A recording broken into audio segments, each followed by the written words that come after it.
መረጋጋትና ከራስ ጋር መሆን። ራሳችንን እናዳምጥ። እውነቴን ነው። ቁጭ ብለን እናዳምጥ። እንዲያው ምን እንደሆነ አንዳንድ ጊዜ እንደው ከሰው ተለይቶ ራሱ እንኳን አንድ ቀን ራሱ ቁጭ ማለት ብቻ ነው። ዝም ብሎ ቁጭ ማለት ዝም ብሎ እኮ ነው። ምንም ሳትጸልዩም ቢሆን እውነቴን አንድ አቡነ ዘበሰማያት ጧት አድርሳችሁ ቁጭ ብላችሁ ዝም ብላችሁ አስቡ እስኪ። ቆይ እኔ ማን ነኝ? ስሜ ማን ነው? እኔ ምንድን ነኝ? ሰው። እኔ ምንድን ነኝ? ክርስቲያን። አሁን ምን እያረኩ ነው? እንደዚህ። ትናንትና ምን እያረኩ ነበር? እንደዚህ ሊሆን የቻልኩት በምን ምክንያት? እንደዚህ የደረሰባቸው አባቶችና እናቶች እንዴት ብለው አለፉት? እንደዚህ አድርገው። አሁን እኔ ማድረግ ያለብኝ እንዴት ነው? እንደዚህ። ይሄን ሳደርግ ለወደፊት የሚገጥመኝ እንቅፋት ምንድን ነው? እንደዚህ።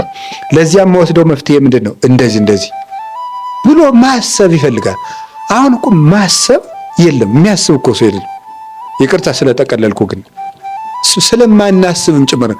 ሰይጣን ምንድን ነው የሚያደርገን ካላችሁ፣ እንዳናስብ ነው የሚያደርገን።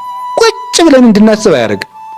የፈለገ ቢሆን እንቅልፋችን አይናችን በእንቅልፍ እስከምትከደንባት ቅጽበት ድረስ እንዳናስብ ነው የሚያደርገን።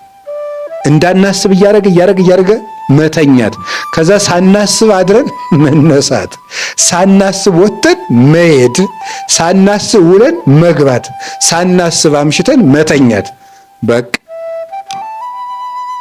መዞር ማለት ነው።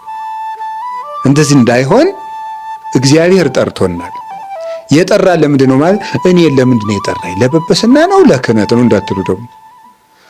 እኔ የጠራን ለምንድን ነው ካላችሁ፣ መንግስቱን ሊያወርሰን ነው የጠራን።